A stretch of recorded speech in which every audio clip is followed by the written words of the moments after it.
Alright, this motor I pulled out of a 2005. It was hitting the front. It has a small crack right here in this boss, and if you look, I don't know if it's going to bring it out in the camera, there's actually a crack that runs right up through here, through the bed plate. So we're not going to try to reuse this motor or anything just because of this. So I'm going to go over some of the stuff that I'm going to remove and what it takes to remove it, like the balancer and a couple other things, and how to get the clutch and stuff off, just since I'm tearing this down to a short block. We're going to remove the head and everything. So I'm going to go over that stuff and I'll show you what we're going to do. Okay, so I got the heat shield off for the alternator, and I got this bracket off. Okay, so we're down to our last bolt here. What I like to do is when I pull stuff apart is I'll take a zip tie and I'll put it on to the bolt and tie it.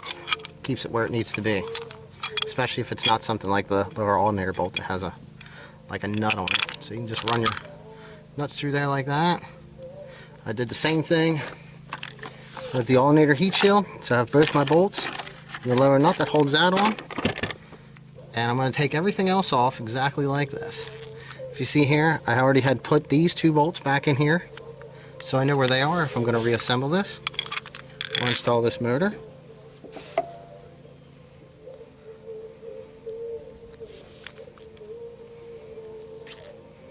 Alright, so now I'm going to get this, and I'm actually getting the engine hoist ready. I'm going to pick this thing up. I still have to drain the oil out of it, I believe, and then I'll show you how to get the balancer off. Okay, we got the timing covers pulled off.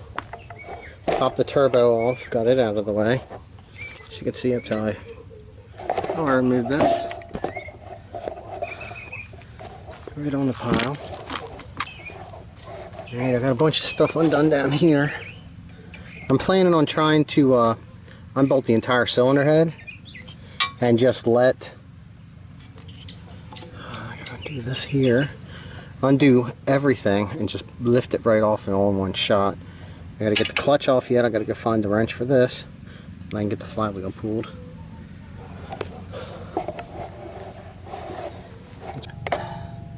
Alright, this works for the modular clutches or the stock style clutches. Being where I'm at, this is just what I'm using. I'm using an 18 mil. I'm holding it on there. It is a little loose. I'm giving it a light tap right here. You gotta hold it on. So.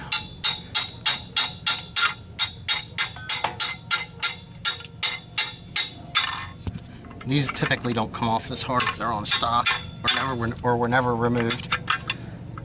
All I did was give it a tap. I was holding the clutch at the same time with my hand down here to keep the motor from spinning. So that's what I did to break them loose. And then you just wrench the bolt out. It's a lot nicer right now because there's nothing here and it's not in a car. But you can do this in a car. There's an opening on the bottom of the oil pan.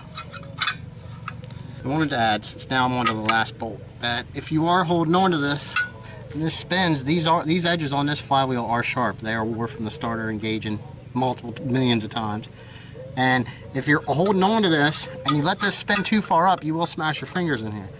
I'm just experienced because I took a bunch of these off, and this just seems to be like, you know, the quick way. I mean, obviously I'm not in a shop. I'm out here right where I pulled the motor out of a vehicle on the ground. And I just didn't have any plans on picking it up because I knew that I knew the bottom end had a crack in the motor, so I wasn't worried about it. But that's how you get your clutch off. So now we'll get a socket and we'll use the impact. Now you can do the same type of a style like I was showing you.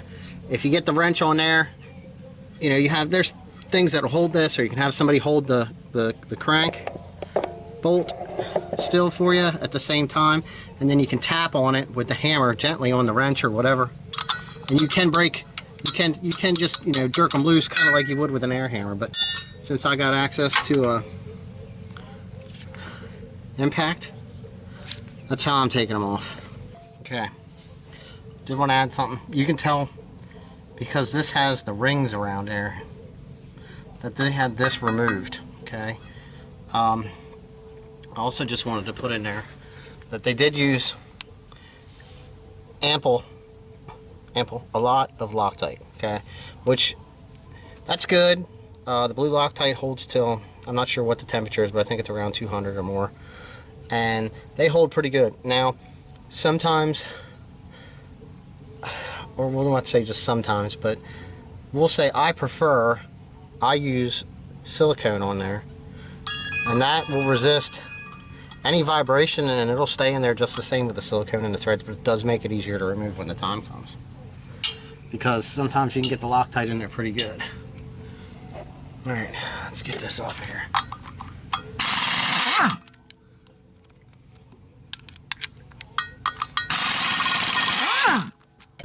Ta-da! Alright, well, we got the flywheel came right off. Like I said, you can see they used plenty there. On the older ones, this is a 10 mil that holds this shim plate on. I did see some newer ones. They actually have just like a plastic like push clip in here. I guess they figured they'd save a second and use a plastic push clip and save a bolt, you know, on the newer motors. So this just slides right off of there too. Alright, so we got all that off the back. I did lower the motor down. I wanted to get a better view of this, okay? Alright, 19 mil. We'll stick it onto here. And we're going to hit it with the air gun. Alright, we got it out. Okay? Has blue Loctite from factory. I'm going to push this in, and then I kind of remember about what this distance is. Whether you can mark it there, length of your finger. And I feel where the end is. Okay, now I want to come into this a couple threads. Probably something like that. You can see there's like a... I'll pull this back out. We had a power failure. So, we're back. Lift this back up. Okay. So, anyway, just pulling this out. I wanted to show you that there's a little ridge here in the bolt. Okay? That's kind of how you can tell what your depth is. What I'm trying to explain to you is you want to go into these threads some, all right? It's going to put you where you need to be.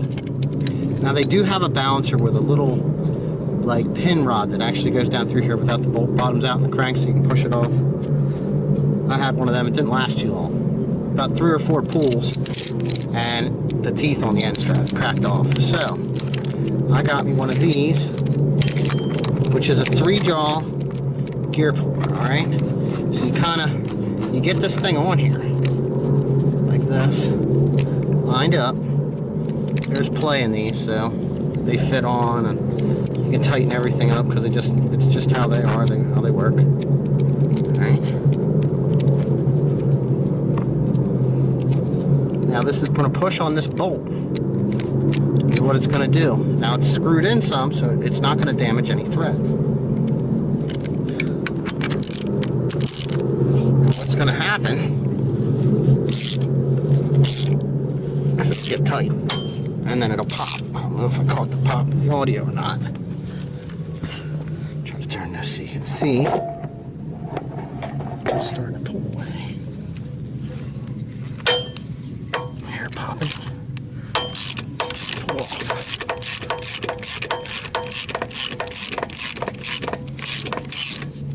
See how easy that come off there? I'm doing it by hand with a short ratchet.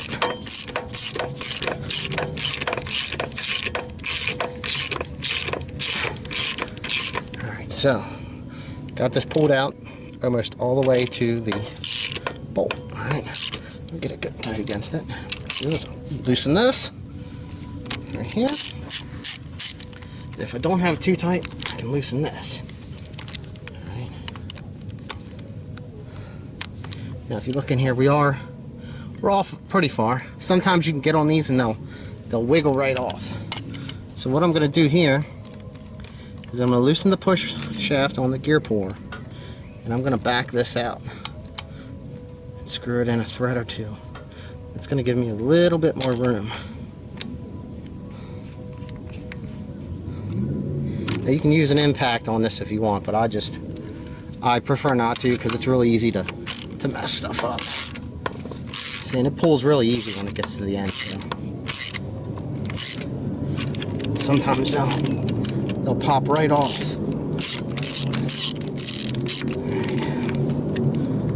There are unbolted.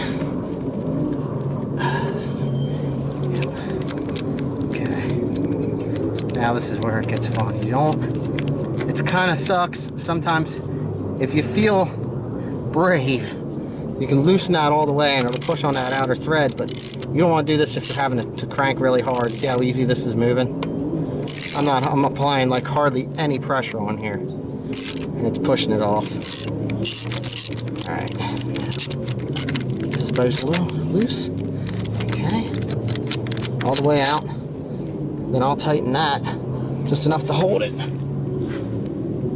Like I said, sometimes they do fall right off. This is actually pretty good. And I'll take this and I'll just tap back and forth on this.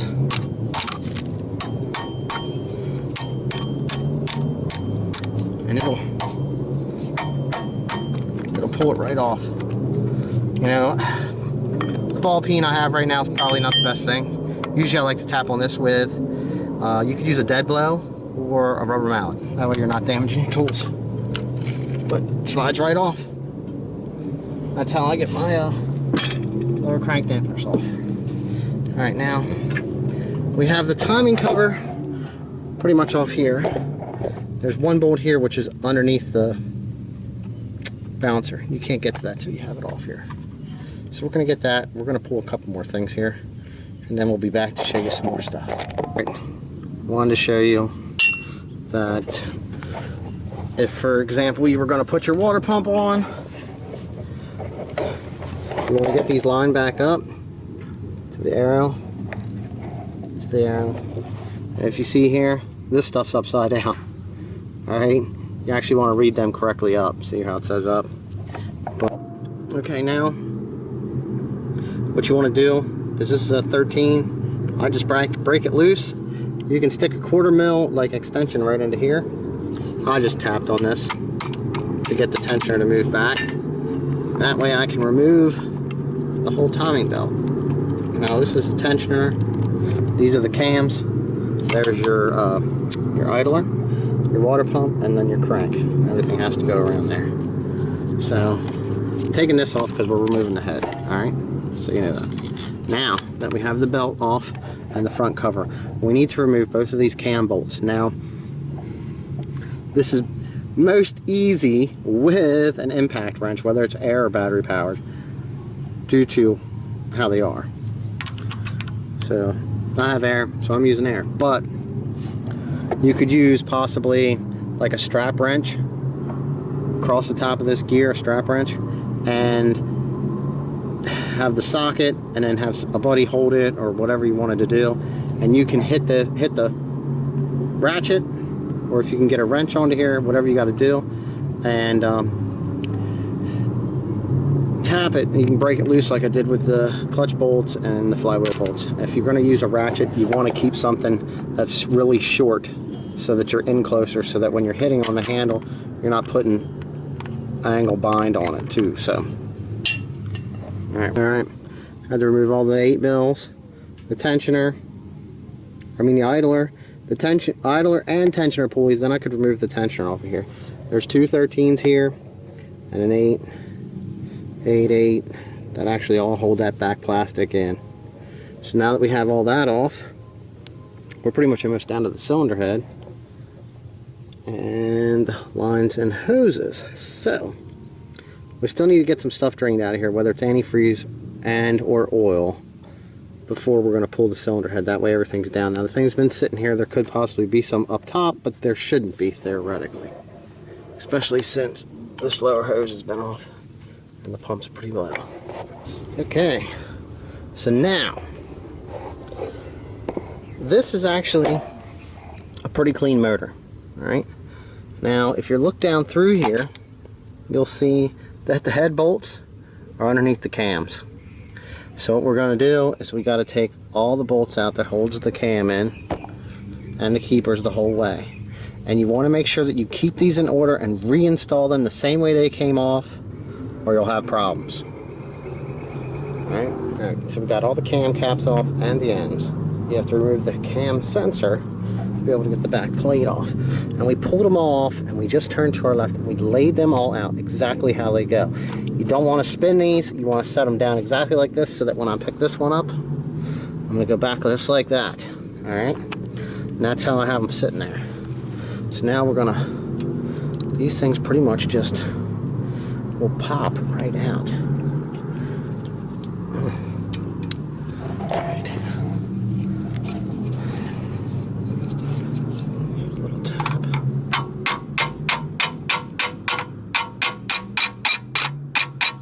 Okay. Just a little tight here toward the back. Lift this right out.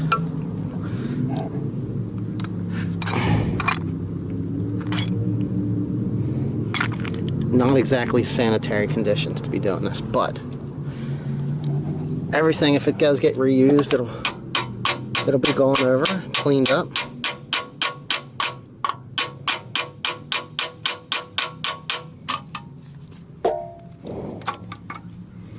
Okay.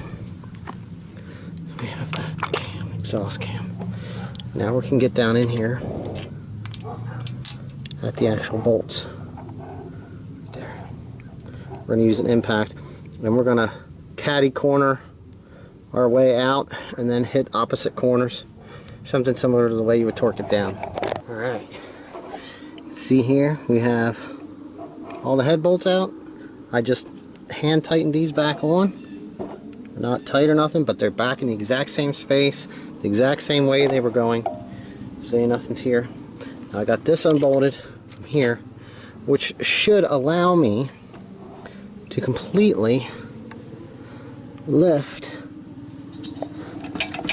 this cylinder head off. We gotta undo these hoses down here. Alright, good deal. Now we can get this whole thing lifted right up. Alright, look at that. We got the whole cylinder head, lifted it off at one time. The little bracket that comes down to bolts here off of the manifold there, support bracket. Had to take that one off to be able to get the other metal line that feeds the cooler down here. So I did want to get in here and say that these here, you want to get this side loose first, alright? And that'll allow this line to move because the bolt will spin on that. Alright? Then you can get in here. Which one is it? I lost my wrench now. Okay. It's behind me. Then you want to get onto this, then you can break that loose back there. And if you see, this one's just going to spin tight back on there, but it'll spin the whole unit will spin right off. And this one here, this is actually the oil feed line. So I gotta get back on here. This and this. I'll try this here. See if it spins. Alright. This one here is just tight, it's bound up. Sometimes, if you need to, you can just take the whole outer piece out, and then you can actually take what they call the brass fitting that the line actually goes into that's in the block.